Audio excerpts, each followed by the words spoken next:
আজকে আমি বানালাম আর মাছ বানাতে মাছগুলোকে ভালো করে ধুয়ে হলুদ লবণ দিয়ে মেখে কড়াইতে তেল গরম করে মাছগুলোকে ভালো করে ভেজে তুলে রাখতে হবে। তারপরে সেই তেলের মধ্যে পেঁয়াজ ফোড়ন দিয়ে টমেটো হলুদ লবণ দিয়ে ভালো করে কষিয়ে তারপরে দিয়ে দিতে হবে লঙ্কার গুঁড়া আর জিরার গুঁড়া। সেটা ভালো করে কষানো হয়ে গেলে যখন তেল ছাড়বে তখন দিয়ে দিতে হবে সর্ষা বাটা। সর্ষা বাটার সাথে কিছু জলও দিতে হবে। জলটা যখন ফুটে আসবে তখন ভাজা মাছগুলোকে ওর মধ্যে ছেড়ে দিতে হবে।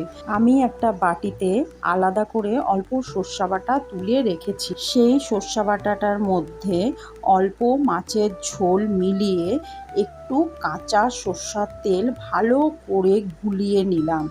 সেই মিশ্রণটা তারপরে আমি ঝোলটার মধ্যে ঢেলে ভালো করে ফুটিয়ে যখন তেল বের হবে তখন দুটো কাঁচা লঙ্কা চিড়ে দিলেই তৈরি হয়ে যাবে আমাদের স্বাদের সর্ষা বাটা দিয়ে আহার মাছ, যেটা গরম গরম ভাতের সাথে খেতে খুব ভালো লাগবে।